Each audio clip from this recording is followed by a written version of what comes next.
My parents broke into my house, changed the lock, and moved my struggling sister in behind my back.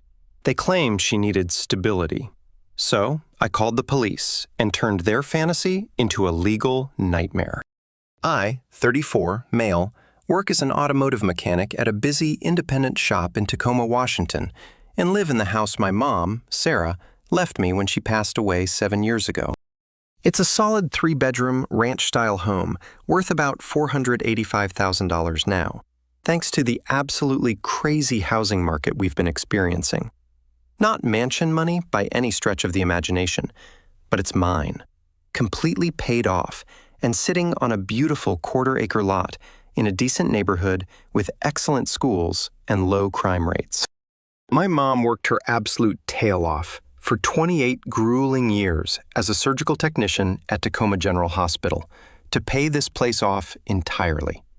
She always told me it would be my inheritance someday, her way of making sure I'd never be homeless or throwing money away on rent like so many people our age.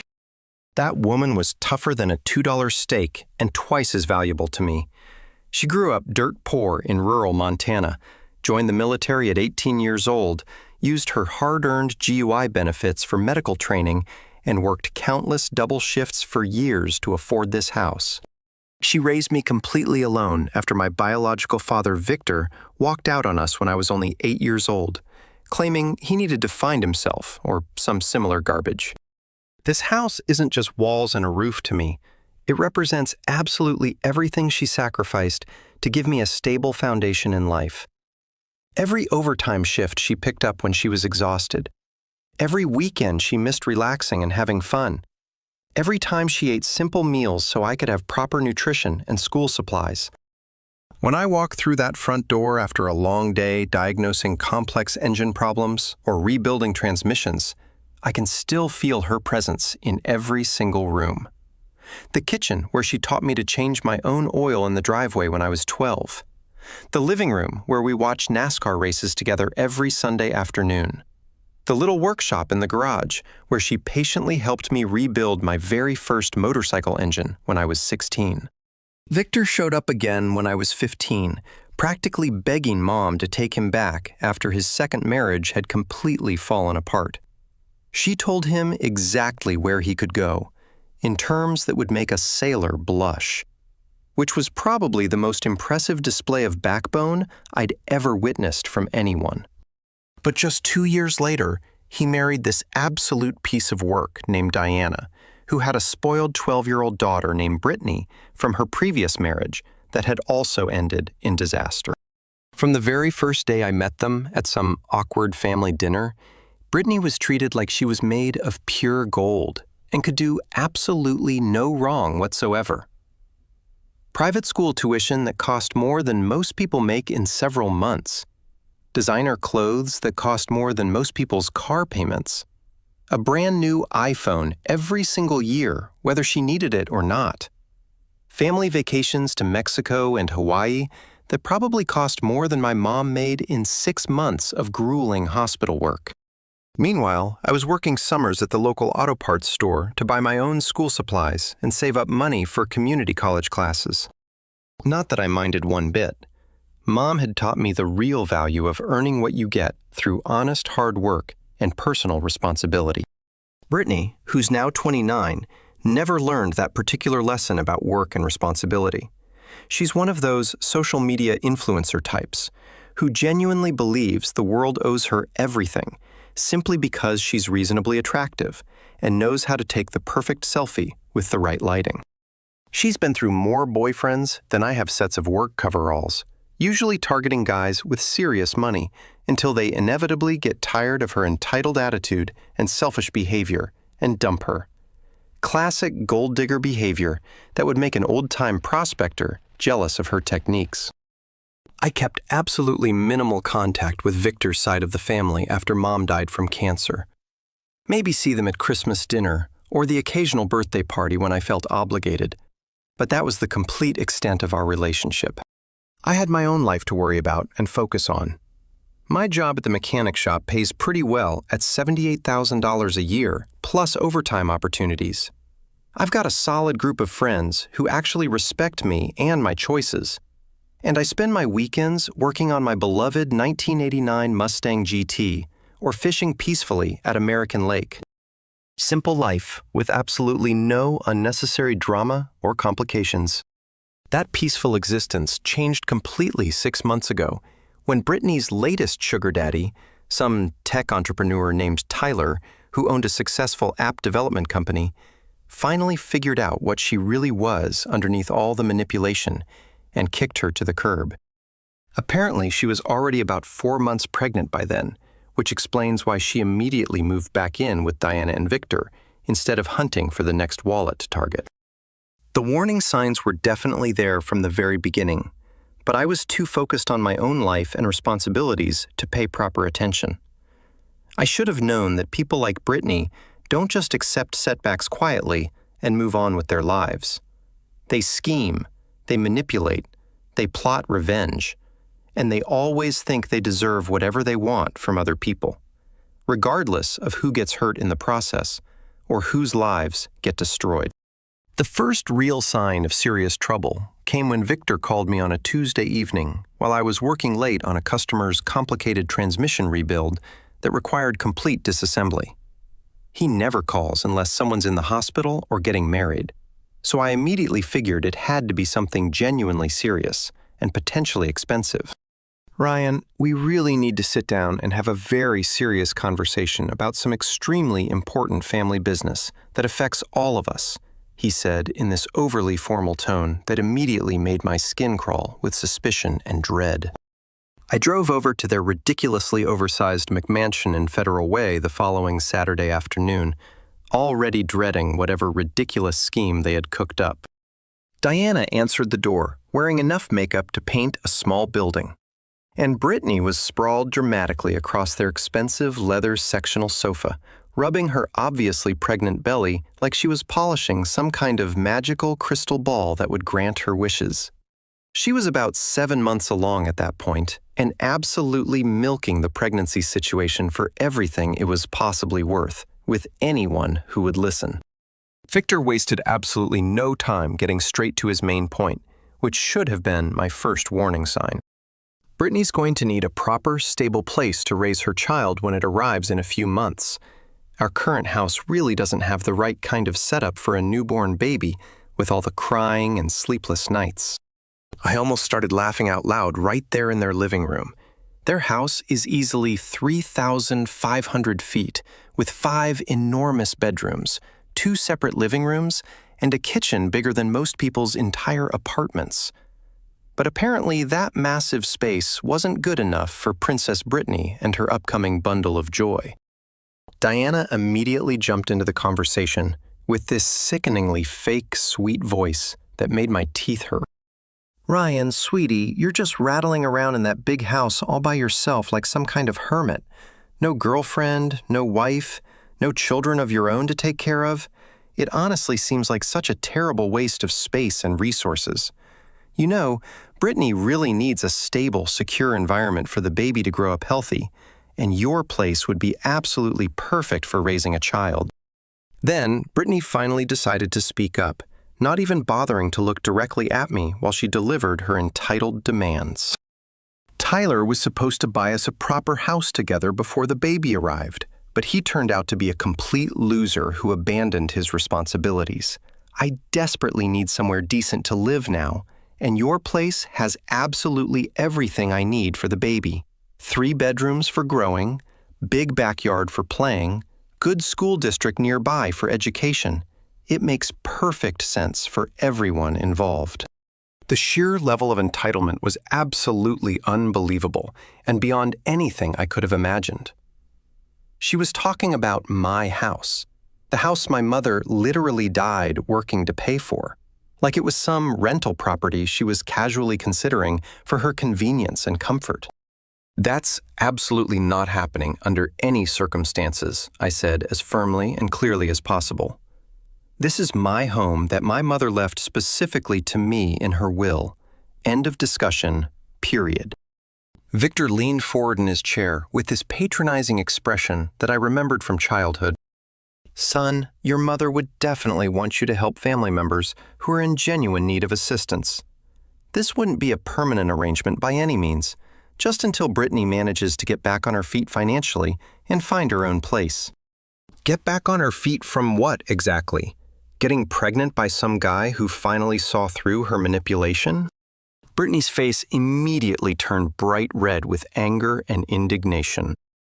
Excuse me, I didn't choose to be completely abandoned while carrying an innocent child who deserves stability.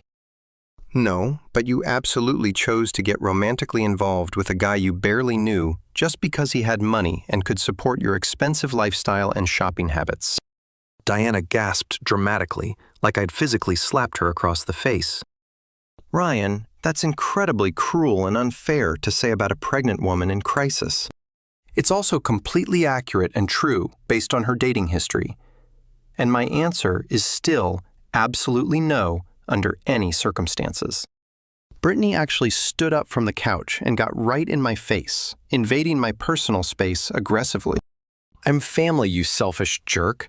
I deserve help and support more than you deserve to hoard a house you don't even really need or use properly for anything important. You're not my family by any stretch of the imagination.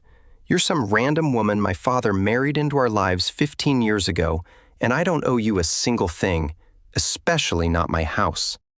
That's when she completely lost whatever composure and fake sweetness she'd been maintaining for the conversation.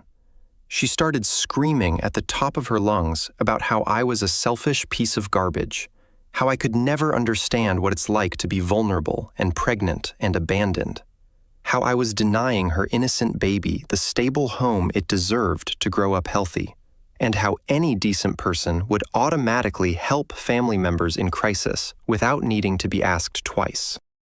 I walked out of that house while she was still having her complete meltdown in their expensive living room, slamming the door behind me. I honestly thought that would be the absolute end of the whole ridiculous situation, and they'd move on to some other solution. Looking back now, I should have known these particular people much better than that, and prepared for war. They launched what could only be described as a comprehensive military campaign against me after that disastrous family meeting ended badly. Victor started calling me every single day with some new angle or approach to convince me.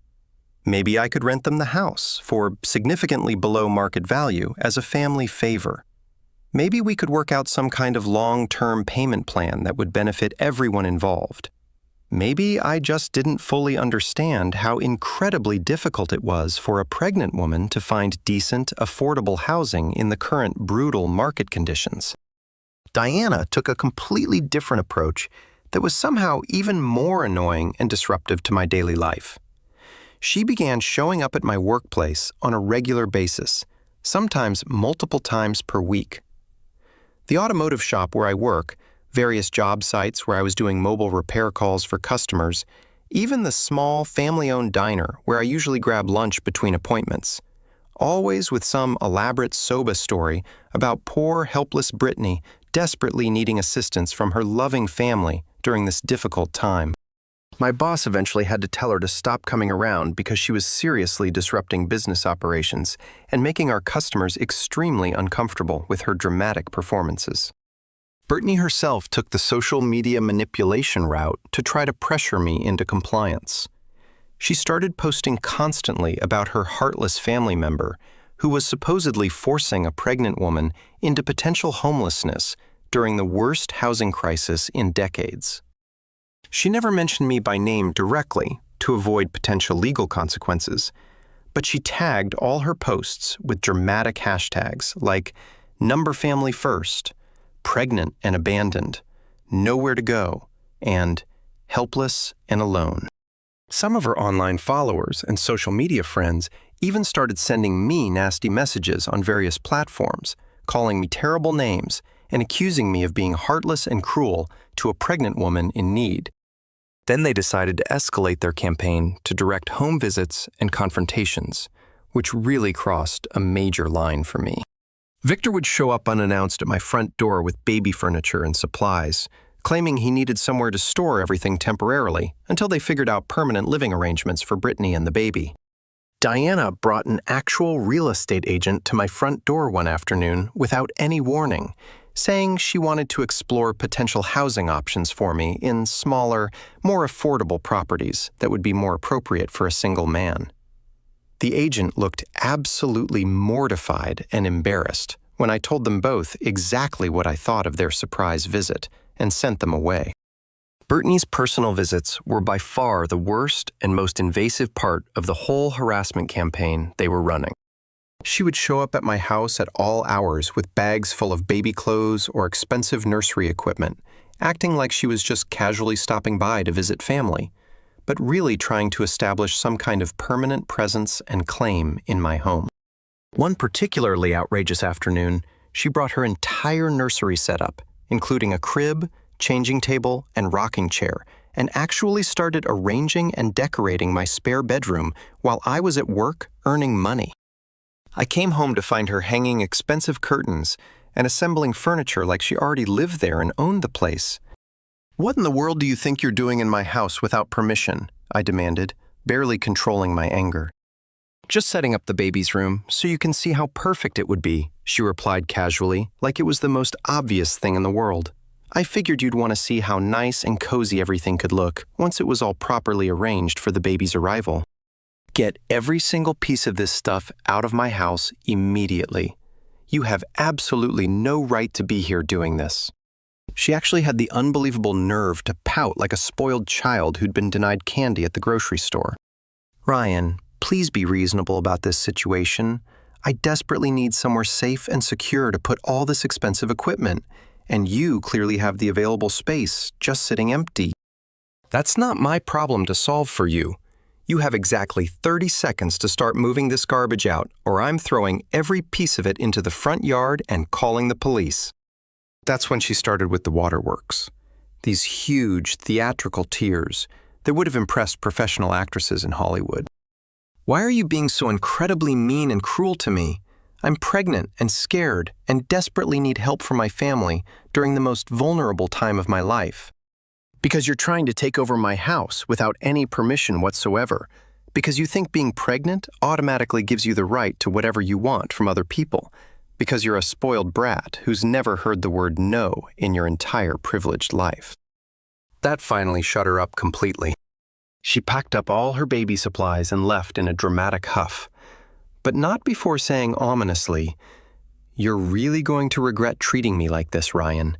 Family takes care of family, and you're going to learn that lesson the hard way." I should have taken that threat much more seriously than I did, and prepared better defenses. 2 weeks later, they made their biggest and most dangerous mistake yet, crossing a line that would ultimately destroy their lives. I came home after working a particularly brutal 12-hour shift, diagnosing complex electrical problems in a customer's vintage 1967 Corvette, to discover that my house key wouldn't work in my own front door. Just like that, completely locked out of the home my mother had literally died working to provide for me. There was a handwritten note taped to the door in Victor's unmistakable handwriting. "The locks have been changed for security purposes and everyone's safety. Please call us immediately to discuss proper access arrangements." I stood there on my own front porch, still covered in engine grease and metal shavings from the day's intensive work, literally shaking with pure, uncontrolled rage. These people had actually broken into my house and changed the locks on the home my mother had sacrificed everything to buy. My house. The house that represented every overtime shift she'd ever worked, every sacrifice she'd ever made, every dream she'd had for my future security and stability. I immediately called Victor, barely managing to keep my voice steady enough to speak coherently without screaming. "What exactly did you do to my house? And you better have a good explanation now." "Just calm down, Ryan. We're simply trying to help Brittany get properly settled in a safe, secure environment for her and the baby. She moved all her belongings in earlier today with our help, and we thought it would be much safer and more secure to change the locks completely for everyone's protection." "She what? She moved into my house without my permission. She's living there now? Yes, it's honestly better for everyone involved this way, and you'll see that once you think about it rationally. You can stay here with us temporarily until we manage to figure out a more permanent living arrangement that works for everyone in the family. I couldn't even speak coherently for several long seconds. The audacity was beyond anything I could have possibly imagined in my worst nightmares. You let that manipulative, lying woman move into my house without any permission whatsoever from me, the actual owner. Don't talk about her like that, Ryan. She's family, and she desperately needs our help and support during this difficult time in her life. I don't care what she thinks she needs from me or anyone else. Get her out of there right now and fix my locks immediately, or I'm calling the police to report breaking and entering, theft, and criminal trespassing. Ryan, please be reasonable about this situation. Where else is she realistically supposed to go with a baby coming in just a few weeks? I honestly don't care if she has to live in her car or a cardboard box under a bridge. Get her out of my house within the next 2 hours, or I'm having all of you arrested for multiple criminal charges. Victor tried desperately to negotiate and find some kind of compromise that would let them keep the house. But I hung up on him and immediately called 911 to report the break-in. The police officers arrived about 40 minutes later, right around the same time as the emergency locksmith I'd called from my truck. Brittany answered my own front door, wearing an expensive silk bathrobe that probably cost more than most people make in a week, acting like she was the legitimate homeowner dealing with some crazy person trying to break into her property. Officers, thank goodness you're finally here. This dangerous man is trying to break into my house and has been making serious threats against me and my unborn baby. I calmly showed them my driver's license with the exact address, the official deed to the house with my name clearly printed on it, and several months' worth of utility bills proving legal residency and ownership. It didn't take the officers very long to figure out exactly who was telling the truth and who was completely full of lies and manipulation. Brittany desperately tried to claim she was some kind of legal tenant with rights, but she couldn't produce any lease agreement, rental payments, or any other proof of legitimate occupancy or legal status.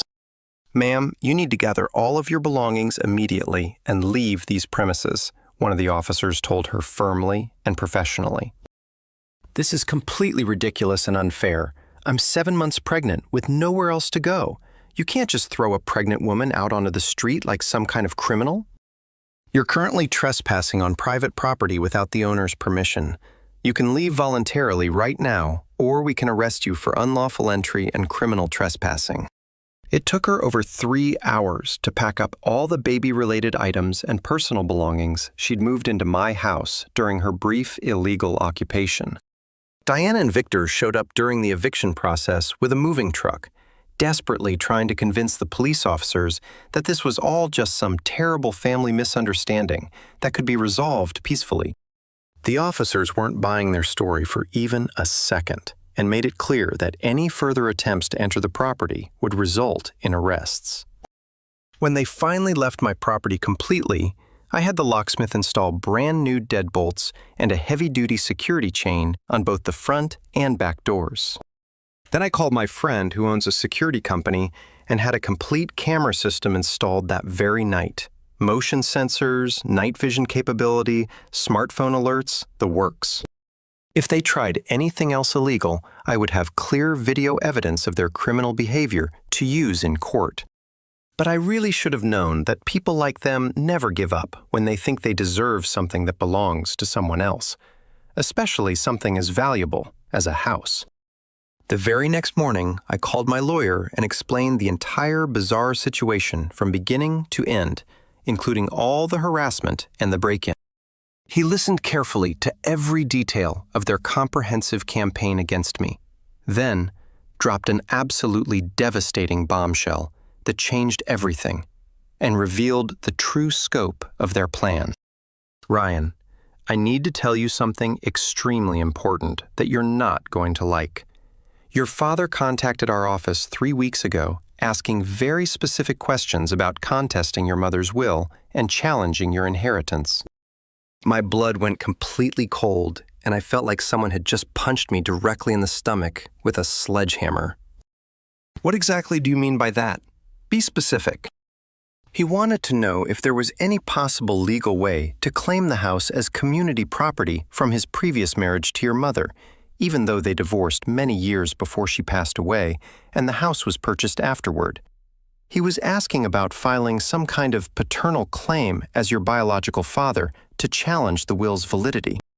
The betrayal hit me harder than anything I'd ever experienced in my entire life. This entire time, while Victor was pretending to just want to help his precious stepdaughter find housing, he had actually been plotting behind my back to steal the inheritance my mother had left specifically to me in her carefully written will. Is that something he can actually do legally? Can he challenge Mom's will? Absolutely not, under any circumstances. Your mother's will is completely ironclad and was prepared by our best estate attorney. The house was purchased entirely after their divorce, with her own income from her job. But the fact that he's actively exploring these legal options means this whole situation isn't really about helping Brittany find housing for her baby. They're actually trying to steal your property through legal manipulation and fraud. My lawyer immediately sent a formal cease and desist letter that same afternoon. No more unwelcome visits. No more harassment of any kind. No more attempts to access my property without explicit permission.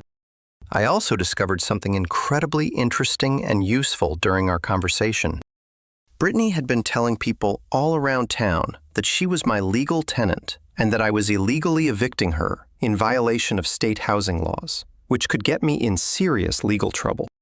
The lies were getting more elaborate and more dangerous by the day.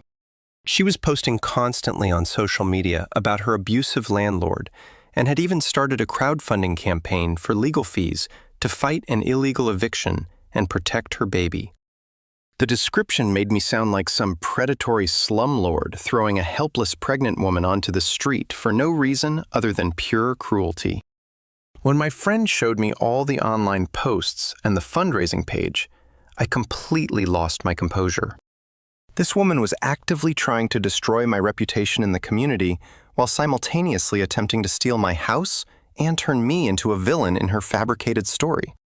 That's when I made the crucial decision to stop playing defense and go on the complete offensive to protect myself and my property.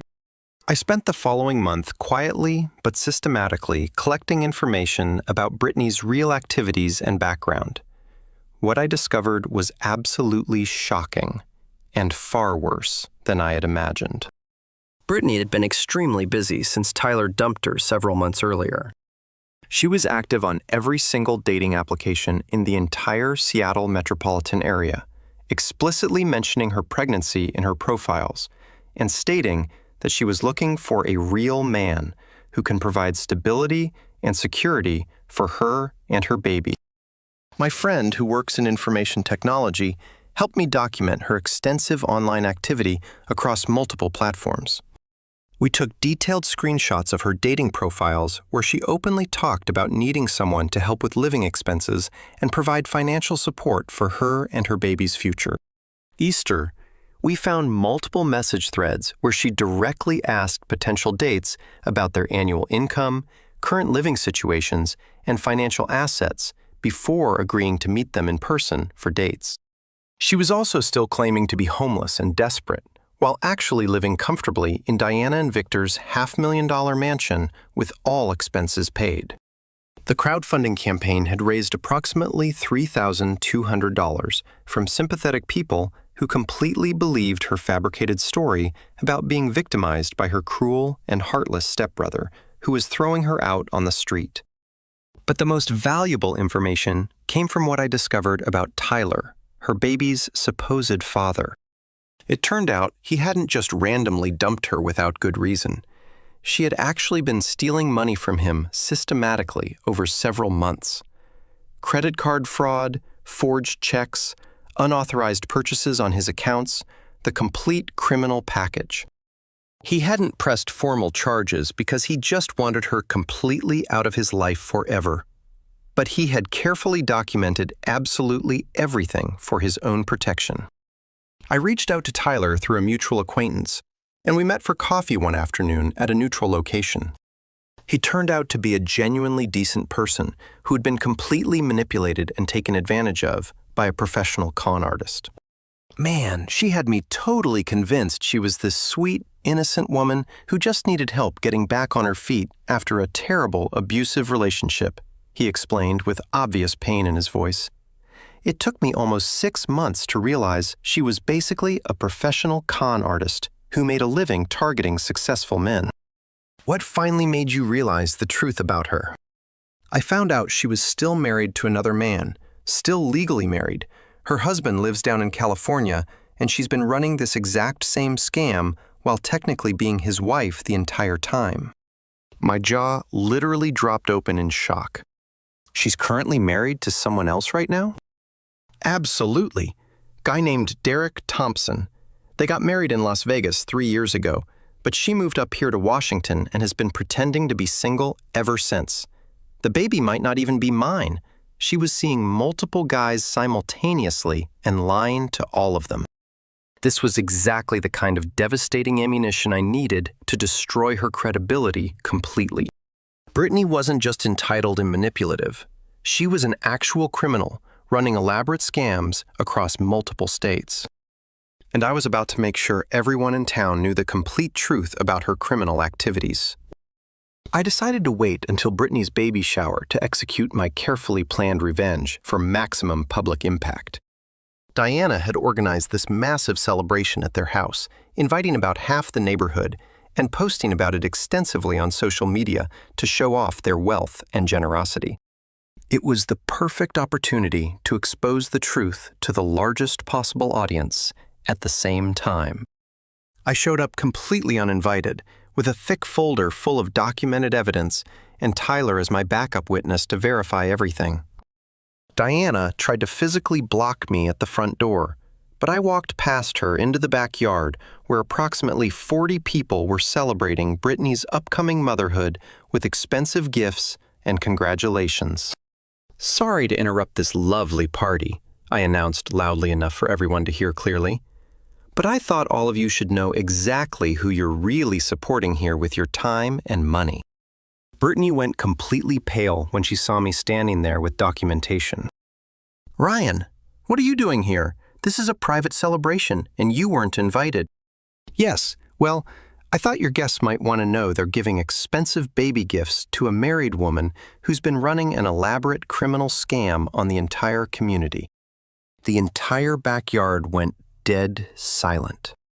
Diana tried desperately to intervene and control the situation, but I kept talking loudly. Everyone here probably heard Brittany's tragic sob story about her mean stepbrother making her homeless, right? What she conveniently didn't mention is that she broke into my house illegally, changed the locks without permission, and tried to steal my property. What she also failed to mention is that she's still legally married to a man in California. I pulled out the official marriage certificate Tyler had helped me obtain from public records. Brittany Ross legally married to Derek Thompson in Las Vegas, Nevada 3 years ago, never divorced, which makes her entire abandoned single mom story a complete fabrication designed to steal money from all of you. The crowd started murmuring and looking at each other with confusion and growing anger.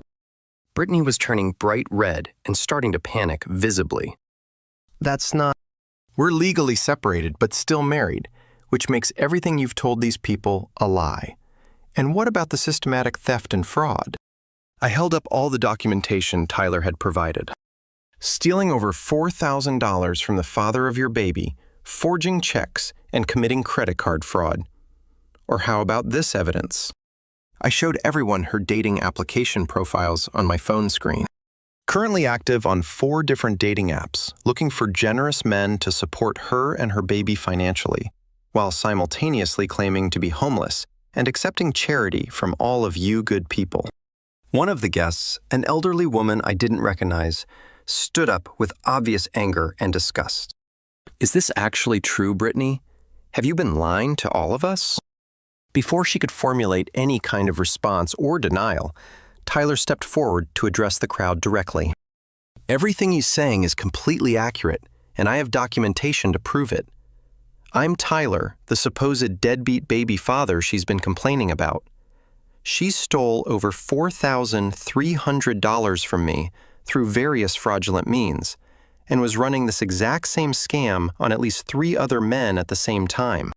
The entire party erupted in complete chaos. People were demanding their expensive gifts back immediately, asking how much of her story was lies, calling her absolutely disgusting and a criminal. Diana was desperately trying to do damage control and save face, but it was far too late to save the situation or their reputation. Victor finally appeared from inside the house, looking completely bewildered and shocked.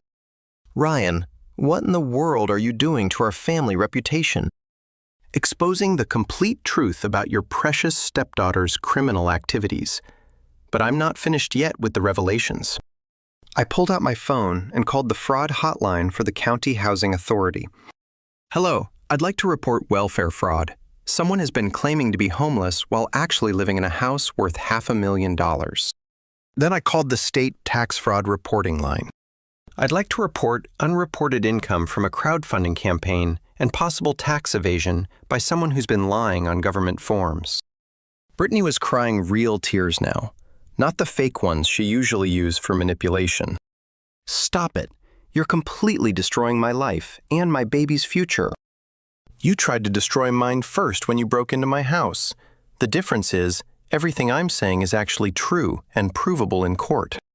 As the disgusted guests filed out of the party in anger, many of them angrily demanding immediate refunds for their expensive gifts, I handed Victor one final piece of paper. "What's this supposed to be?" "A formal lawsuit for harassment, criminal trespassing, attempted theft, and emotional distress. My lawyer filed it this morning. You're being sued for $75,000 in damages, legal fees, and punitive damages." Diana was screaming at me about destroying their family reputation and social standing, but I was already walking back to my truck with Tyler. As I reached the street, I could hear Brittany having a complete emotional breakdown in the backyard. The aftermath was swift and absolutely devastating for all of them. Within 2 weeks, Brittany's actual husband, Derek, drove up from California after finding out about her latest scam through mutual friends who had seen the baby shower incident shared on social media. He was filing for divorce immediately and had outstanding criminal warrants for her arrest on similar fraud charges down in California. The investigation into her welfare fraud revealed that she had been illegally collecting benefits while living in a mansion and had lied on multiple government applications. The IRS audit of her crowdfunding campaign uncovered unreported income and led to serious tax evasion charges that could result in prison time. Victor and Diana ended up settling my lawsuit for $35,000 to avoid the public embarrassment of going to trial and having all the sordid details become public record. They also had to pay for my complete security system installation and all legal fees, which totaled another $8,000. Kyler's DNA test proved he wasn't the father after all. Turns out the real father was some married businessman she'd been simultaneously scamming in Spokane. The man was furious when he found out about her lies and immediately filed his own criminal charges against her. Last I heard, Brittany was living in a women's shelter in San Diego, facing multiple criminal charges in 2 different states. Her social media accounts had been shut down after people who had donated to her crowdfunding campaign reported her for fraud. The state was also investigating her for welfare fraud and demanding repayment of all benefits plus penalties.